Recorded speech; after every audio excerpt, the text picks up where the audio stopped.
faut vraiment faire attention à ce sujet, de ne pas distinguer le cloud et se dire on a perdu la bataille du cloud, il faut qu'on remonte sur le cloud. Pour remonter sur le cloud, il faut passer par la valeur ajoutée importante. La valeur ajoutée importante, celle qui fait la croissance, c'est l'intelligence artificielle. À partir de là, tout le reste du cloud peut découler. Mais il faut concentrer les efforts aux endroits où on est fort. Il se trouve qu'on a cette chance d'être relativement fort en intelligence artificielle. Il se trouve qu'on a cette chance d'avoir de la capacité électrique. Si on combine les deux, on peut retrouver une part de marché qui est soutenable. Et il faut absolument le faire parce que sinon, on va devenir un État vassal. Le fondateur de Mistral affirme que l'Europe pourrait perdre sa souveraineté numérique dans les prochaines années. Devant les députés, il explique pourquoi l'intelligence artificielle pourrait transformer l'économie beaucoup plus vite que prévu. Peut-être pour donner un peu de contexte, alors comme vous le savez, l'intelligence artificielle redéfinit les équilibres économiques, géopolitiques. La question n'est pas tellement de savoir si l'Europe peut rivaliser, mais plutôt comment elle peut le faire, parce que je pense que si elle ne rivalise pas, en réalité, elle s'assoit complètement sur toute forme de présence et de voix au chapitre dans le concert des nations. Donc la question c'est, peut-elle le faire sans dépendre d'acteurs extra-européens? La réponse est évidemment non. Quelques éléments sur Mistral AI. C'est une société qu'on a fondée il y a un petit peu plus de 3 ans, donc le 28 avril 2023, avec comme intuition en 2023 que l'intelligence artificielle générative allait rebattre les cartes assez significativement dans le domaine des services numériques, allait changer assez profondément la manière dont l'économie fonctionne, parce que fondamentalement, ça déplace l'intelligence du travail vers le capital et vers les machines. On voyait en 2023, parce que nous on a eu, moi et mes cofondateurs Guillaume et Timothée, avons eu une certaine expérience chez les gros acteurs américains, que le monde se dirigeait vers un oligopole assez net, et on voulait évidemment contrer cet oligopole. Ce qu'il faut comprendre sur l'intelligence artificielle générative, et fondamentalement sur ce qu'on appelle l'intelligence artificielle aujourd'hui, c'est que c'est un modèle qui consiste à transformer de l'énergie en intelligence, donc en génération de tokens qui sont derrière utilisés pour déléguer des tâches, pour faire de la recherche en mathématiques, pour opérer des chaînes logistiques, pour améliorer des outils, pour déployer des systèmes embarqués dans des robots, dans des drones, etc. Donc on est dans un métier où on transforme de l'électricité en génération de tokens. Et c'est fondamentalement quelque chose qu'il faut traiter plus ou moins comme une ressource naturelle, c'est-à-dire qu'il faut réfléchir à l'intelligence comme on réfléchit à l'énergie. Donc nous, notre objet, c'est de fournir une intelligence qui est peu chère, affordable, on va dire en anglais, qui est sécurisée en termes d'approvisionnement, c'est-à-dire qu'on n'a pas besoin d'aller la chercher chez des Américains, par exemple, et qui est par ailleurs durable parce qu'elle transforme de l'énergie qui est moins carbonée qu'ailleurs, parce qu'on utilise en particulier d'énergie française. Je pense qu'on n'y réfléchit pas suffisamment assez de cette manière. C'est-à-dire l'intelligence, c'est comme l'électricité, finalement, c'est comme l'énergie. Et par ailleurs, on a cette tendance, qui est à mon avis une tendance assez fausse, qui est de séparer les services numériques de l'intelligence artificielle. Aujourd'hui, le cloud, c'est l'intelligence artificielle. La croissance du cloud, c'est l'intelligence artificielle. Les services à haute valeur ajoutée, donc à forte marge, qui permettent de faire de la R&D, c'est l'intelligence artificielle. Donc, le problème qui arrive, en fait, c'est que ce dont on parle, je pense que le marché total dont on parle, il faut le comparer à la masse salariale. Aujourd'hui, chez Mistral, notre consommation d'intelligence artificielle pour nos employés, c'est 10% de notre masse salariale. Alors on fait cette technologie, donc on l'adopte un peu plus rapidement qu'ailleurs, mais si vous extrapolez, d'ici 3 à 4 ans, la totalité de l'Europe utilise l'intelligence artificielle pour 10% de sa masse salariale. 10% de la masse salariale de l'Europe, c'est à peu près 1 trilliard. 1 trilliard, c'est donc des services numériques, parce qu'il faut les générer, les tokens, etc.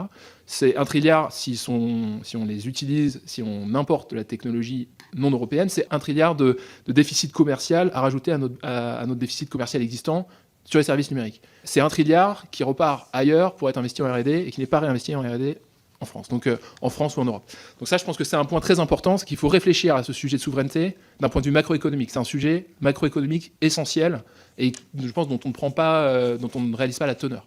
Donc ça, c'est un premier sujet. Il y a évidemment un sujet de sécurité économique, c'est-à-dire que quand vous savez déployer de l'intelligence artificielle dans des services essentiels, vous voulez vous assurer qu'on ne puisse pas couper l'accès au service, qui en fait est assez peu théorique, on l'a vu à différents endroits. Donc ça veut dire que c'est important pour tous les aspects souverains, régaliens. C'est évidemment important pour la défense, parce que l'intelligence artificielle est maintenant au cœur des centres opérationnels des armées, et donc devient la plateforme qui permet de prendre des décisions opérationnelles sur le champ de bataille, qui permet de faire du renseignement, etc. Et donc si on n'a pas accès à cette technologie-là, on va devoir l'importer d'ailleurs, et ça veut dire qu'on peut nous couper cet accès. Il faut avoir conscience que l'intelligence artificielle, ça permet du défensif, ça permet d'avoir des armées beaucoup plus opérationnelles, évidemment, ça améliore les opérations, etc., ça permet de faire du défensif, mais c'est aussi absolument critique dans la dissuasion. C'est-à-dire que vous avez des armées, comme l'armée russe, qui utilisent l'intelligence artificielle dans leurs drones massivement. Si vous n'êtes pas capable d'avoir en face des contres, qui sont eux-mêmes activés par de l'intelligence artificielle, vous n'avez pas une dissuasion suffisante. Et donc, le déploiement de l'intelligence artificielle dans des systèmes autonomes en particulier, je pense qu'il ne faut absolument pas y couper. C'est-à-dire que c'est absolument indispensable pour avoir une dissuasion conventionnelle aujourd'hui. Ça veut aussi dire qu'il faut maîtriser l'intelligence artificielle de bout en bout. Ça, c'est sur le premier sujet. Ensuite, sur le sujet de la cyberdéfense et de la cyberattaque. Alors on a un de nos concurrents américains qui sait très bien faire du marketing de la peur, si vous voulez, mais le sujet que les modèles sont d'excellents programmeurs et sont absolument capables d'orchestrer des attaques, de découvrir des vulnérabilités et de proposer des exploitations, c'est des choses, ça fait 6 mois que ça commence à monter, ça monte de manière linéaire, prédictible, ça monte chez tout le monde en même temps, c'est-à-dire que vous avez un autre concurrent américain qui a un modèle qui fait exactement la même chose. Vous avez des acteurs chinois qui le font également. Et nos modèles à nous sont capables de découvrir toutes les vulnérabilités dont il est fait état par Mythos, par exemple. Donc, nous, ça veut dire qu'on travaille avec nos clients pour les aider sur ces sujets cyber. C'est évidemment un sujet régalien. Et donc, c'est encore un argument supplémentaire pour dire que il faut avoir un contrôle sur cette technologie. Vous ne pouvez pas avoir les bases de données, les bases de code de l'armée française qui sont scannées par Mythos. Enfin, je pense qu'il faut... ça crée une dépendance qui est tellement irrémédiable qu'il faut absolument trouver des solutions. Le premier cas d'usage, c'est le développement logiciel. Aujourd'hui, les ingénieurs chez Mistral n'écrivent plus de lignes de code. Donc, vous avez... une manière de travailler en développement logiciel qui a profondément changé dans les 6 derniers mois. C'est-à-dire que avant, c'était plutôt un artisanat, si vous étiez contributeur individuel. C'est-à-dire que vous écrivez votre code, et d'ailleurs, les gens aimaient cet artisanat. Enfin, moi, je viens de là, j'aimais cet artisanat. Aujourd'hui, vous n'êtes plus un artisan, vous êtes un manager, et donc vous demandez à des agents d'écrire le code pour vous. Donc, en fait, vous donnez les spécifications, vous êtes un donneur d'ordre. C'est quand même un changement assez profond. Et ça s'accompagne de gains de productivité qui sont très, très importants quand vous êtes tout seul. C'est-à-dire que vous êtes tout seul, vous pouvez aller 10, 20 fois plus vite. Quand vous êtes 5, ça descend parce que vous avez encore les sujets de communication qui reviennent.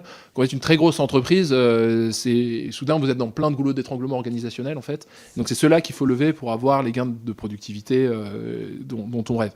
Et en ordre de grandeur, ça fait combien de tokens un salarié de ligne de code? Je peux vous dire, je compte plutôt en mégawatts. C'est combien de mégawatts? C'est 1 kilowatt par salarié, si vous voulez. C'est ça l'ordre de grandeur. 1 kilowatt par salarié, c'est un demi-GPU. Voilà. Ça veut dire combien en euros? Parce que la plupart des gens... En euros, c'est 10 000 euros par an. Les lignes de code, c'est 10 000 euros pour la ligne de Ouais, code. c'est près de 10 000 euros par an. Si vous faites 10 000 euros par an par personne. Donc c'est ça qu'il faut compter. Mais c'est pour ça que quand je vous dis c'est 10% de la masse salariale, c'est 10 000 euros par an. Et 10 000 euros par an, au niveau... de l'Europe, vous avez 400 millions de personnes, c'est 8 trilliards. Vous avez des gains de productivité de 1 facteur 5 dans les services clients. Facteur 5, ça veut dire que c'est 20% du temps nécessaire à effectuer une tâche par rapport à avant l'intelligence artificielle. Donc c'est très significatif. Des études macro, je pense qu'il n'y en a pas encore beaucoup, parce qu'en fait on manque de recul. Enfin, c'est une technologie...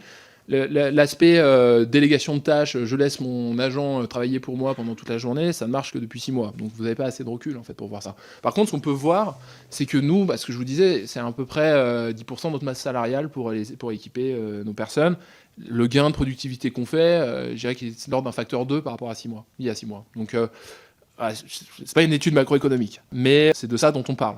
C'est-à-dire qu'on parle de 10%, 20% des OPEX et de la masse salariale du monde, et on parle d'un gain de productivité. Ce ne sera pas x2 partout. Nous, c'est assez facile d'une certaine manière, parce qu'on est une activité qui n'a pas d'empreinte physique, donc on a peu de friction sur comment utiliser des agents, etc. Quand on travaille avec l'industrie lourde, c'est un peu plus difficile, parce qu'il faut aller tester des systèmes physiques, etc. Mais on parle de... Voilà, je pense que vous pouvez voir 10% de la masse salariale, et en général, un client achète une technologie si la technologie ne prend pas plus que 50% de la valeur, si vous voulez. Donc vous avez, ça veut dire 20% de gain de productivité. Ça veut dire, en fait, c'est pas forcément 20% de croissance, c'est une partie croissance, une partie destruction d'emplois. Et ça, en tout cas, destruction ou modification des emplois existants. Et je pense que quelque chose qu'on n'a pas... Enfin, pour peut-être repartir sur les sujets plus macro, vous êtes dans une situation où vous avez quand même certains métiers qui disparaissent presque. Et donc les gens s'adaptent, ils s'adaptent assez vite. Je pense que ça devrait passer. C'est pas exclu qu'il y ait quand même une augmentation dans certains domaines du chômage et d'une certaine manière un déplacement de la valeur du travail vers le capital. Et le capital qui est pour le moment largement pas du capital européen. Et donc vous avez cette situation qui je pense est assez explosive entre d'une part vous avez peut-être des destructions d'emplois, ou en tout cas des modifications très très rapides de la structure de l'emploi en Europe. Vous avez une situation où tout le monde veut de l'électricité, et il n'y a pas assez d'électricité, donc vous avez des conflits d'usage. Conflits d'usage, ça veut dire inflation.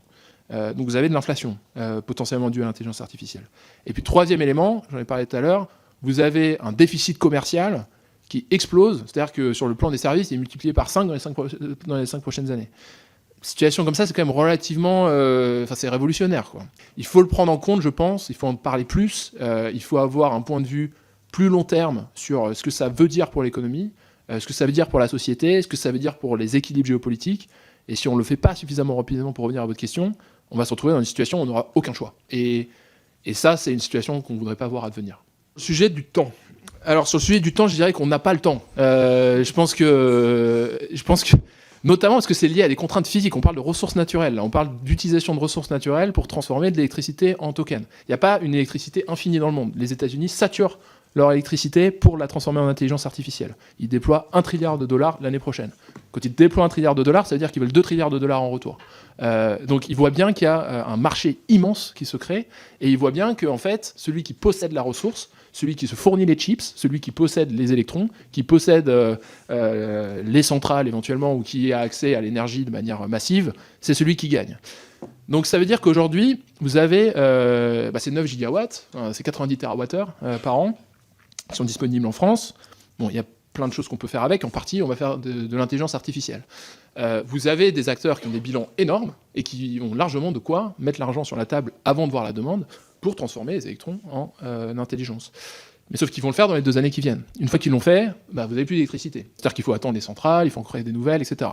Donc vous avez une forme de monopolisation de la ressource énergétique européenne qui est en cours, qui est en train de s'accélérer à une vitesse folle, et dont on n'a pas conscience. Et c'est vraiment irrémédiable. C'est-à-dire qu'une fois... C'est-à-dire qu'on a déjà un problème de demande. C'est-à-dire que comme les Américains sont arrivés avant sur le cloud, c'est eux qui fournissent toute l'industrie européenne, ils fournissent, si vous voulez, l'État français, évidemment. La part de marché du cloud et de l'intelligence artificielle a plutôt tendance à se compresser pour les acteurs non américains. C'est-à-dire que non seulement ils grossissent avec le marché, mais en plus de ça, leur part augmente. Donc je pense que c'est quelque chose qui peut s'inverser avec l'intelligence artificielle, et ce qu'on commence à voir avec nos clients, avec notre revenu, avec notre croissance.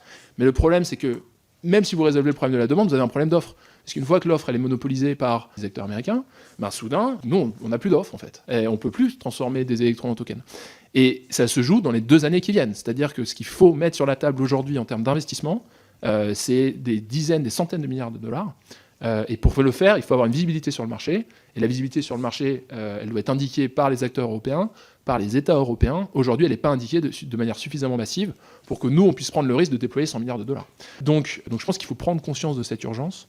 Et malheureusement, je ne vois pas très bien comment on en prendra conscience. Donc nous, on va arriver à construire 1 gigawatt d'ici 2029.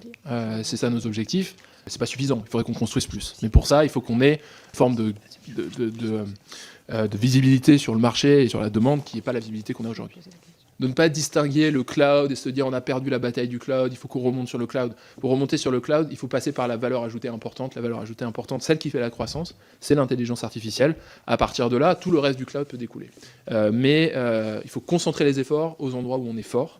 Il se trouve qu'on a cette chance d'être relativement fort en intelligence artificielle. Il se trouve qu'on a cette chance d'avoir de la capacité électrique. Si on combine les deux, on peut retrouver une part de marché qui est soutenable. Et il faut absolument le faire, parce que sinon, on va devenir un État vassal. Pour Arthur Mensch, la bataille de l'IA est déjà en cours. Et selon lui, l'Europe pourrait ne plus avoir beaucoup de temps pour réagir. Dites-nous ce que vous en pensez en commentaire. Et abonnez-vous pour ne rien manquer d'Instant Public.